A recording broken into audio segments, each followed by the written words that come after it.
નમસ્કાર મિત્રો, આજના વિડીયોમાં પીવીસી કાર્ડ જો તમે ઝેરોક્સ સેન્ટર હોય ઓનલાઈનનું કામ કરતા હોય તો તમારા માટે આ વિડીયો જરૂરી છે.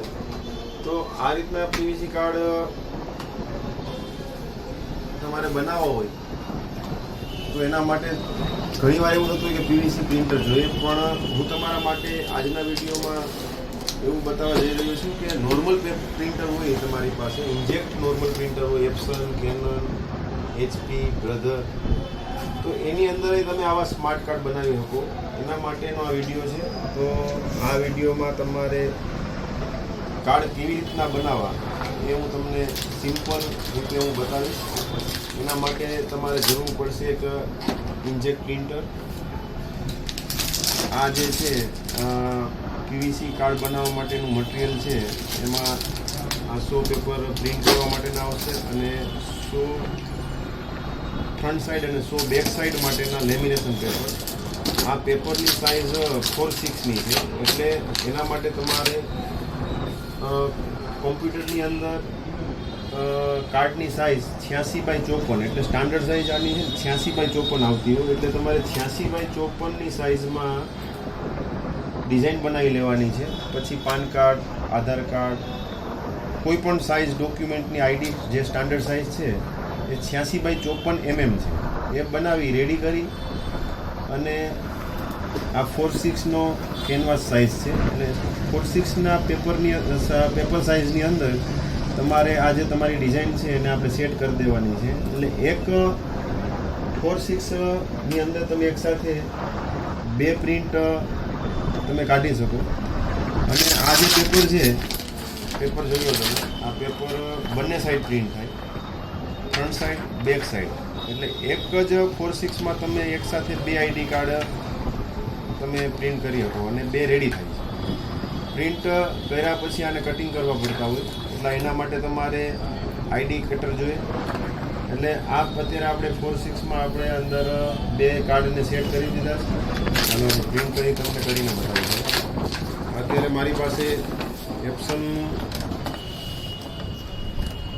L5190 પ્રિન્ટર છે.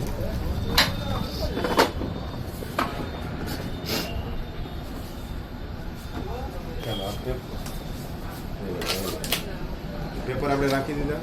સેન્ટર ફીડર મશીન છે, આ સેટ કરી દીધું. હવે આપણે પ્રિન્ટ આપી દઉં. પ્રિન્ટની અંદર તમારે આપણું જે પણ મોડલ હોય, અત્યારે મારી પાસે એપ્સનનું 5190 પ્રિન્ટર છે, એટલે 5190 હું સિલેક્ટ કરીશ.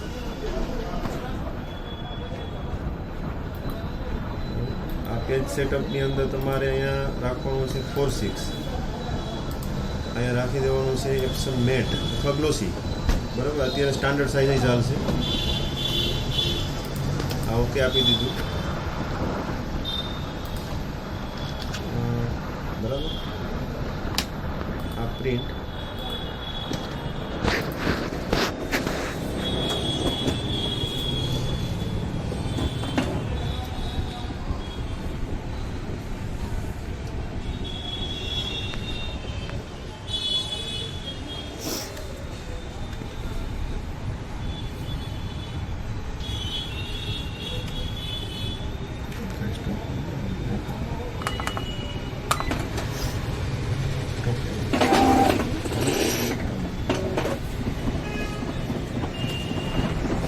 પ્રિન્ટ લઈ લેજો. મારા પ્રિન્ટ નીકળે ત્યાં સુધીમાં બતાવી દઉં કે આ જે મીડિયા જે છે એ તમને ઓન સાઈડે મળી જાય. મારા નંબર નોટ કરી લો તમે, 9426993300. અને આવી જ રીતના વિડીયો તમને મળતા રહે એ માટે મારી ચેનલ જે છે ભવાની એન્ટરટેન એ સબસ્ક્રાઈબ કરવાનું ભૂલતા નહીં, શેર કરવાનું ભૂલતા નહીં અને બેલ આઇકન બટન પણ દબાવવાનું ભૂલતા નહીં. અને આ સિવાય આપણે ઇન્જેક્ટ પ્રિન્ટરની અંદર રિપેરિંગ છે, ઇંક છે, બધી વસ્તુઓ તમારે અવેલેબલ છે, મળી જશે. અને સોલ્યુશન પણ તમારે કંઈ હોય જોતા હોય તો પણ તમને મળી જાય. આ અત્યારે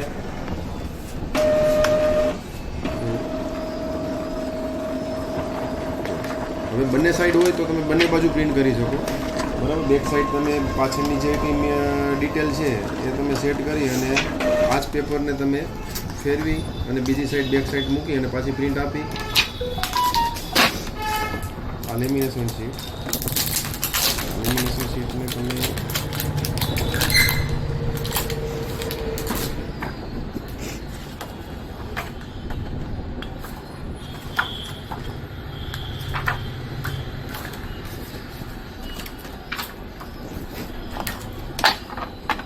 લેમિનેશન કરી 750 માઇક્રોનનું કાર્ડ રેડી થઈ જાય.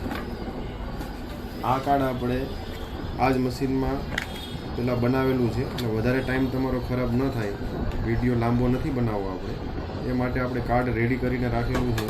એટલે આવા કાર્ડ બનાવવા માટે કોઈ સ્પેશિયલ પીવીસી પ્રિન્ટર નથી આપણી પાસે, તો તમારા નોર્મલ પ્રિન્ટરની અંદર કાર્ડ કેમ બનાવવા એના માટેનો વિડીયો છે. વિડીયો ગમે હોય તો લાઈક કરવાનું ભૂલતા નહીં. ધન્યવાદ. આ પ્રિન્ટ આવી ગઈ છે. અત્યારે હું તમને આમાં સિંગલ સાઈડ જ પ્રિન્ટ કરેલી છે, પણ જો તમારે બંને બાજુ હોય તો બંને બાજુ તમે પ્રિન્ટ કરી અને આ પેપરનો ઉપયોગ કરી શકો. અત્યારે મારી પાસે સિંગલ સાઈડ ડિટેલ વાળી ડિઝાઇન રેડી હતી એટલે મેં તમને સિંગલ સાઈડમાં બતાવું. આ પ્રિન્ટ થઈ ગઈ. આ લેમિનેશન પેપર બંને બાજુ રાખી દીધા અને 130 ડિગ્રી તાપમાન રાખીને લેમિનેશન કરવાનું છે આ મશીનની અંદર.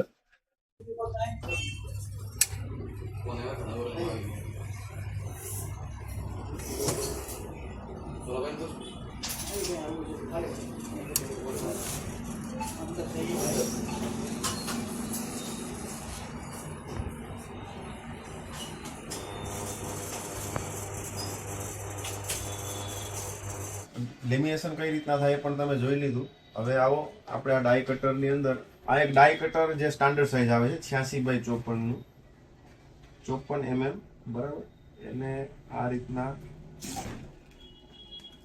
આપણે એક કાર્ડની અંદર આપણે એક પેજની અંદર 2 કાર્ડ આપણે સેટ કરેલા હતા, તો 2 કાર્ડ આપણે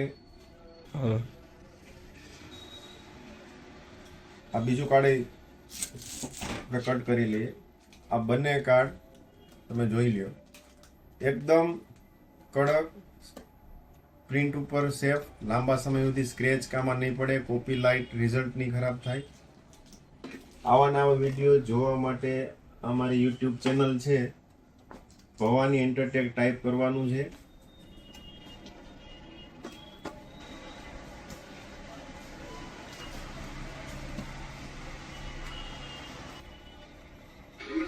આજે આ શોર્ટ વિડીયોની અંદર જે નવું મશીન BA4000X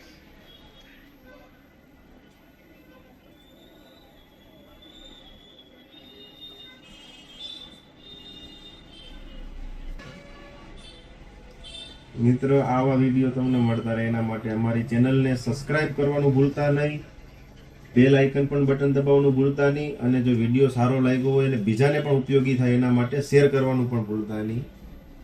ચાલો આપણે નવા વિડીયો સાથે ફરી મળીશું. ધન્યવાદ.